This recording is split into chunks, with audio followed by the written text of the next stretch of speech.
in, you get a fairly good idea of where some guys are pace-wise.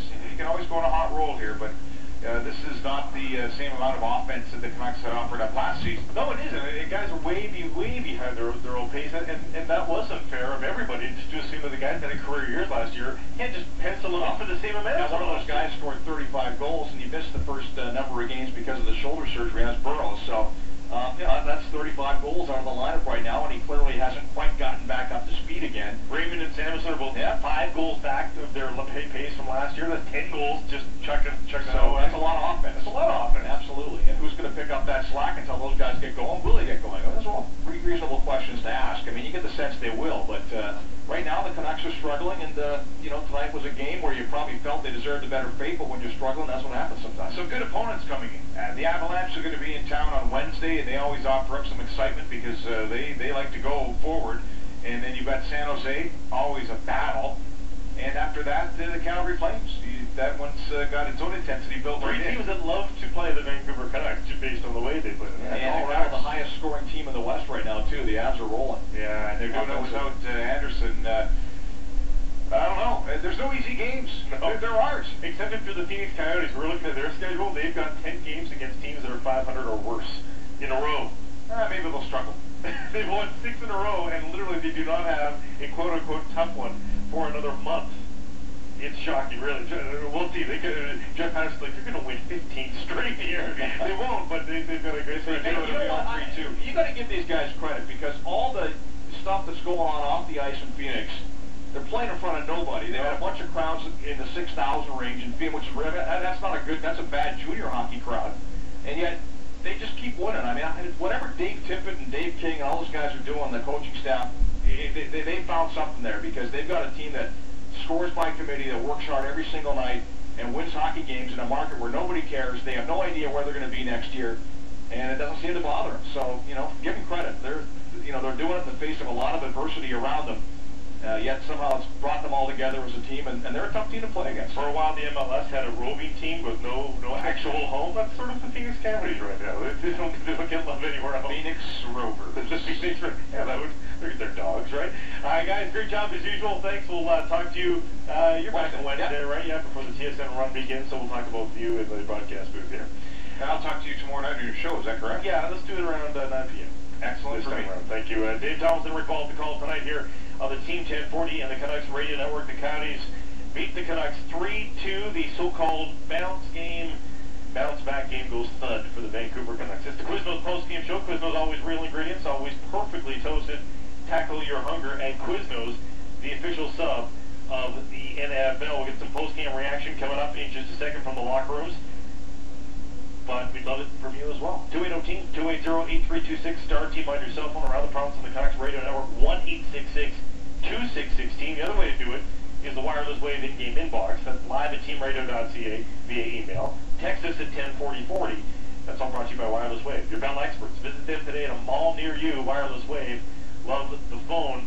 And, I'd be interested to hear what you have to say about the effort tonight, because, well, the effort was there, but the execution still seems awfully far off. This is a team that still has a lot of work to do to get back to the team that won 8 in a row. And this is, again, a team that didn't lose 4 straight at all last season. That includes shootout and OTLs. They did lose 3 regulation losses in a row last year. They lost 2 regulation and a shootout loss, 2 regulation and an OT loss. That happened 3 times throughout the course of the season. But they never lost 4. To do that, you have to go back to the slide of January 2009. Matt Sundin was just arriving. This team couldn't win at home. Remember all that? That's the last time this team struggled this many games in a row. We're back to that. 280-TEAM, 280-8326, star team on your cell phone. I'll get to some of your calls coming up in just a second as the post-game wrap-up continues here on the Quiznos post-game show. Player of the game voting is underway at the website teamradio.ca, and you can cast your vote to who stood out most to you. And there are some Canucks that deserve to be on that list. Christian Ehrhoff's the 2nd star in the building. We'll do 3 stars in just a second. But certainly the 4th liners had their moments. They were minus on the night, though, after being on the ice for both the game winner and the opening goal of the night. there were some notable performances. Roberto Luongo at times was great. Great paddle save, and another great save with 2 minutes left. It looked like it might be a game saver if the Canucks could pound one through there at the end of the game. But alas, they couldn't. Anyway, player of the game voting underway, brought to you by your Toyota BC dealer. Save up to $6,000 on select vehicles during our More For You event. Visit askanoowner.ca for details. There's another thing that hasn't happened in a couple of years. A Roberto Luongo regulation loss. The game after, he was pulled. He himself has been the reason for bounce-back victories for the Vancouver Canucks. He gets mad, so he gets even. The very next night he comes out and generally has stoned the other team. This time around, it didn't work. The Canucks let in 3 goals. I thought when it was 2-2, I thought, you know what, this will still be a pretty good Roberto Luongo bounce-back game if he ends up just giving up the 2 goals. 2 goals, eminently acceptable.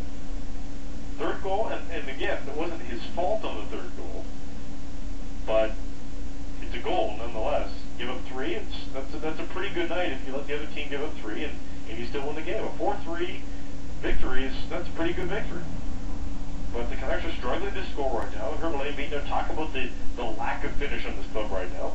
And with the team that's struggling with finish, 3 goals against is 1 too many. And yeah, it was off Taylor Pyatt's knee and in, but it got in.